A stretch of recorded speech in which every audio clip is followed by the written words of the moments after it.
Great, thank you, Alan. And thank you all for coming out. And those are three tough acts to follow from the previous speakers. And they've really basically said everything I want to say. I'm just going to present some of those things from a slightly different perspective, having been a staffer in California during the 2014 legislative session. So just the viewpoint from that angle.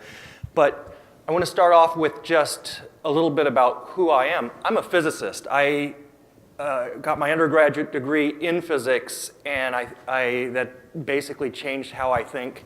And even though I went into environmental science, I still really retain that way of thinking.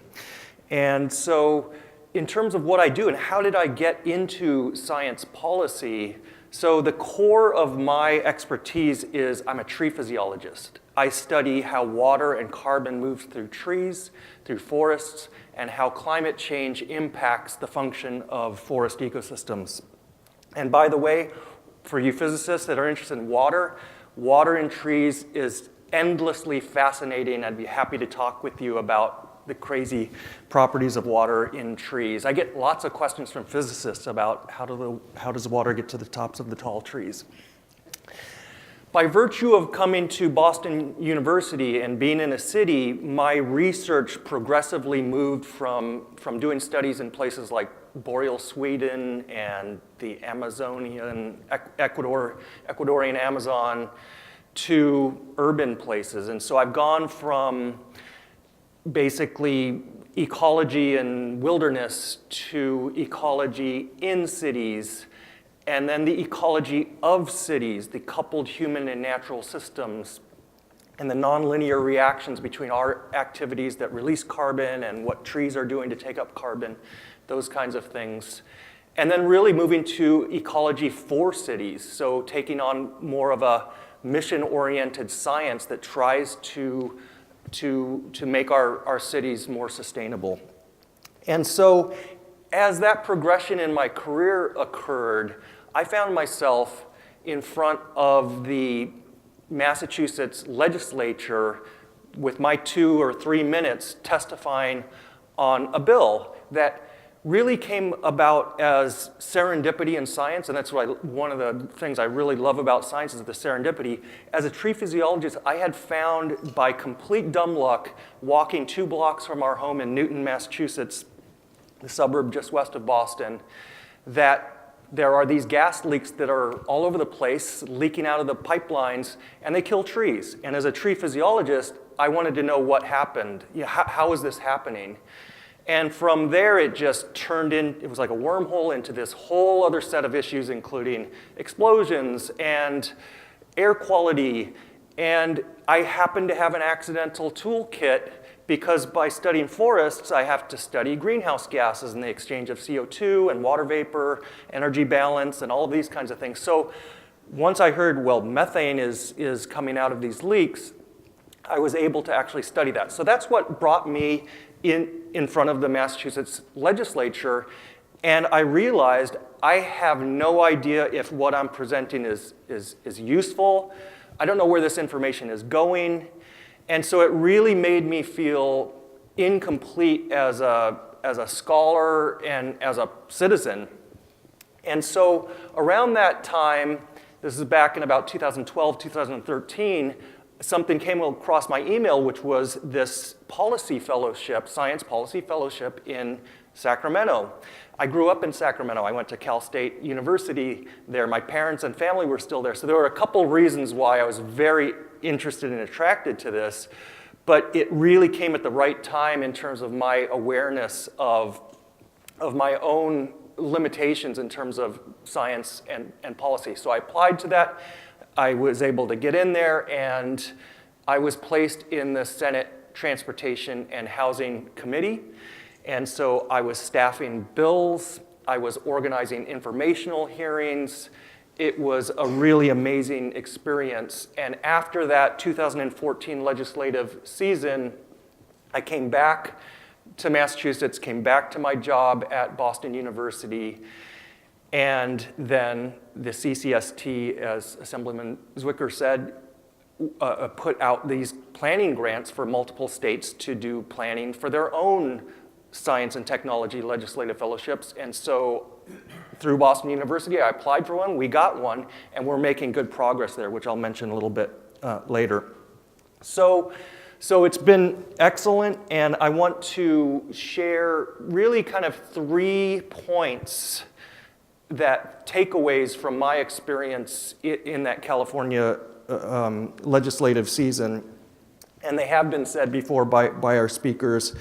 And one was very explicit from our last speaker, that really you're valued as much, if not more, for how you think than for what you know. And so when I was going into my experience, I was thinking, well, I've got this very detailed knowledge. How am I going to fit? And when I actually started to be my placement in the Senate Transportation and Housing Committee, I realized that you're most valuable as kind of a general utility player that has science skills, numeracy, the basics.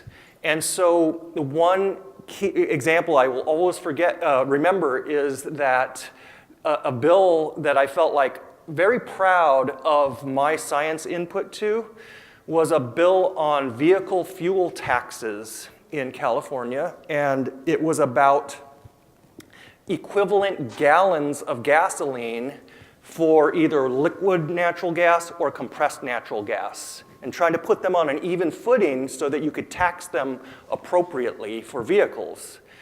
And so what I contributed in my bill analysis there was simply unit conversion. It was taking BTUs and joules and putting those on an even footing.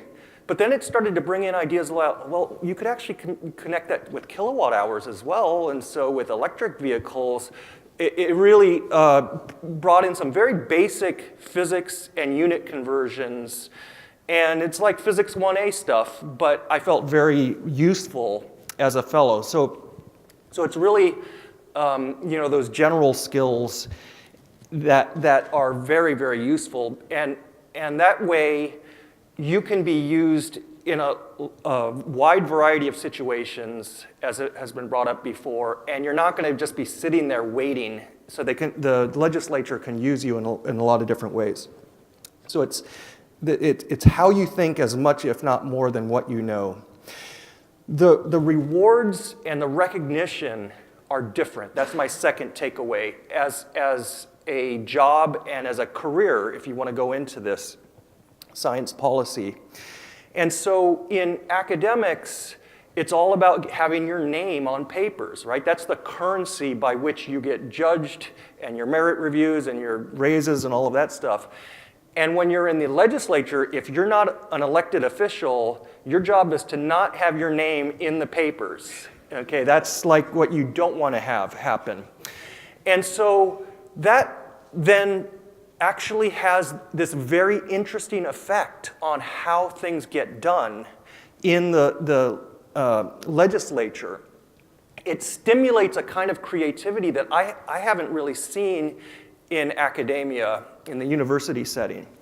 And because your name is no longer really kind of there, to me, in my committee setting at least, really stimulated the free flow of ideas. People were less kind of like concerned about holding ideas close to their chest and the kind of feeling of competition.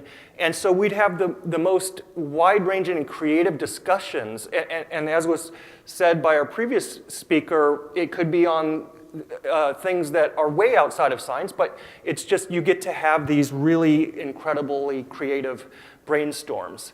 And so related to that, with the recognition and the rewards, we often hear about science policy as bringing evidence-based evidence to the making of policy.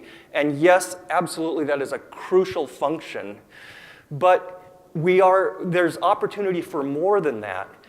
The creative aspect of why we're in science can be there. So some of the stats that were compiled in a paper by Bruce Alberts and his colleagues about the CCST program in California found that, surveying a bunch of the fellows, about 55 fellows, including myself, that almost half, about 47% of them, were staffing bills that were based on their own ideas.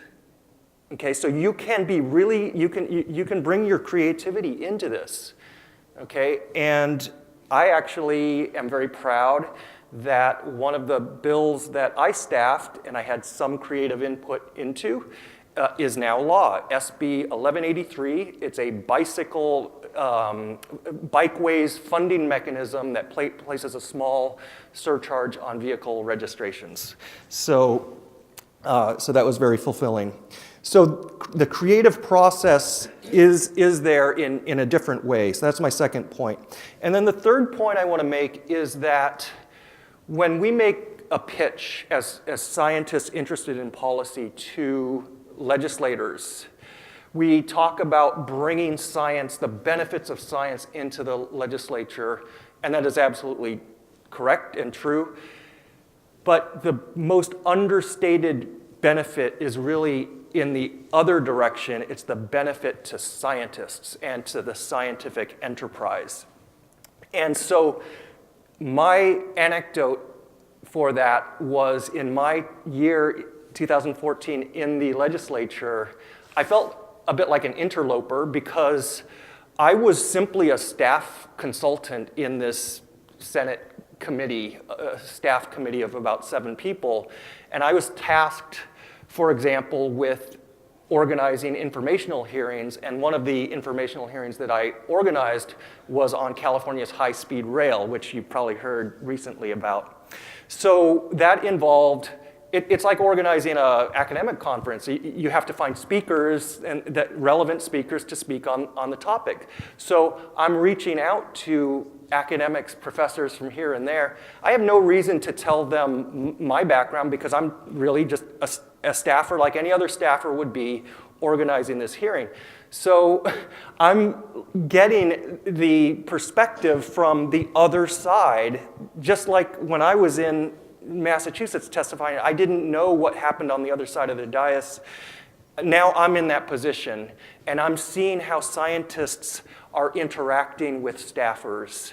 I'm talking with my colleagues in the committee, one of whom said, academics are the worst because they come in these hearings and they presume that they know what the legislators need to know without actually even having asked the legislators, how can I help you?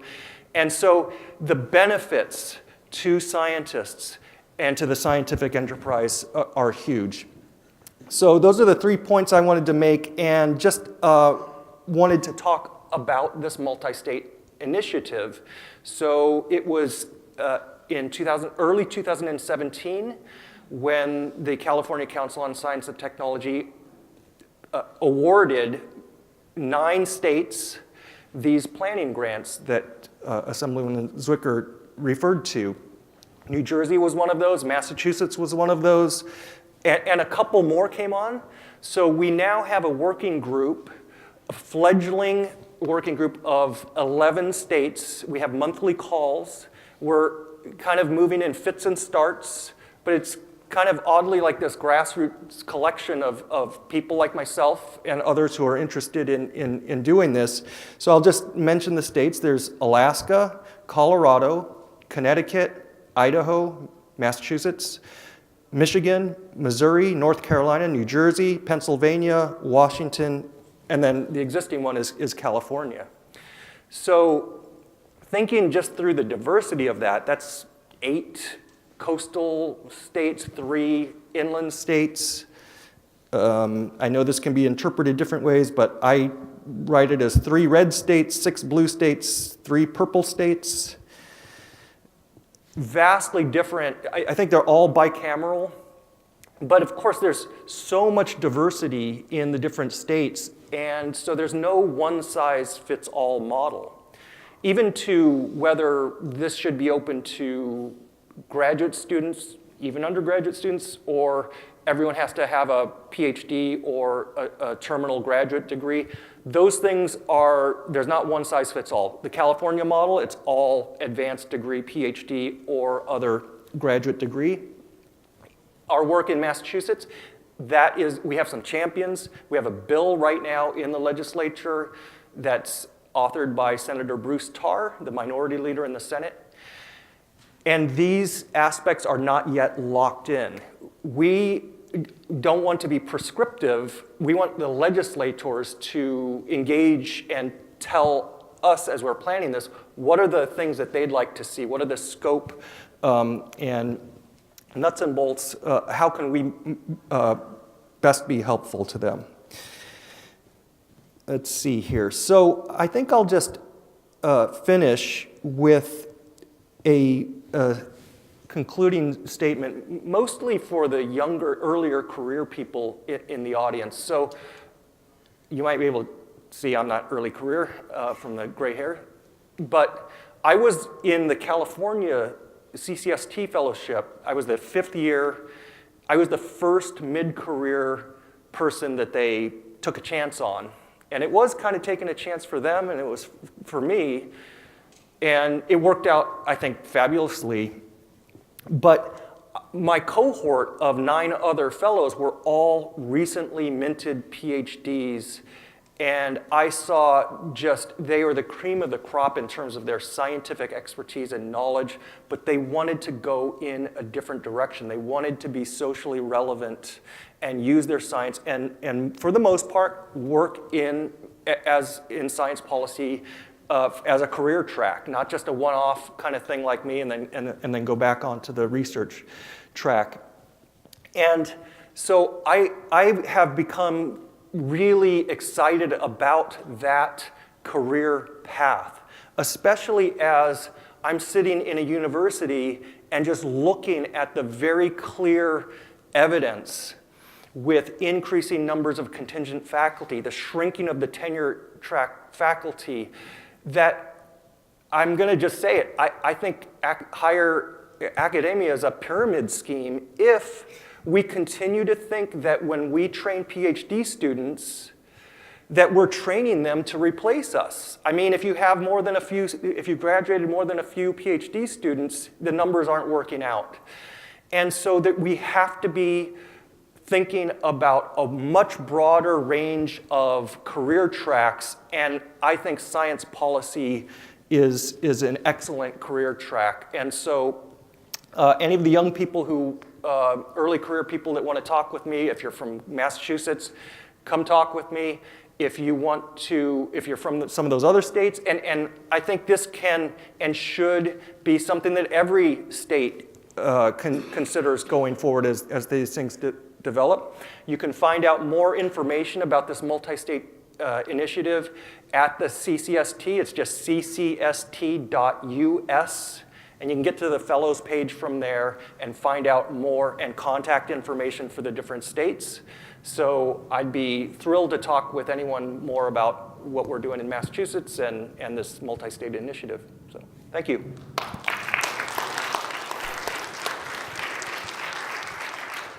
Thank you. This has been a very enlightening conversation, hopefully for all of you, certainly for me. I've been in the science policy business for a long time, and it doesn't have to be permanent, but it can be. But I think what's important is you have to engage. I think what Nathan said is bringing different perspectives, having testified before Congress myself, into the presentation is crucial, because actually when we talk as scientists, we have no idea whether the people on the other end are receiving anything. And they don't want you just to talk at them. The idea is to help them formulate how they need to approach a certain issue. They're the ones with the vote. But we have to understand what they need before we can make that presentation. Then we have to be able to present it. And that takes a lot of practice. And what Nathan has pointed out is he learned how to do that. You tried before, it may not have worked. John knows how to do it now because he has been on several ends of this. I think Andrew gives himself advice, which is really, really cool. And Celia understands because she's been in the dynamic of trying to formulate things that come out of those discussions. So we have a a group of people who have presented exceptional experiences, and I think that is really to the benefit of APS. So please, if there are questions or comments, feel free, come to a microphone.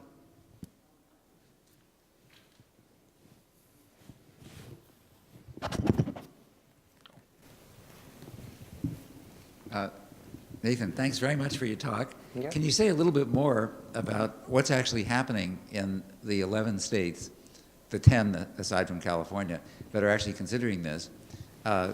Some states, as I understand from my own contacts with this group, Donna Girardi, for example, like Washington, are probably not going to go in exactly that same direction of creating something like the California Council on Science and Technology and having people working in the state legislature. But there are other approaches.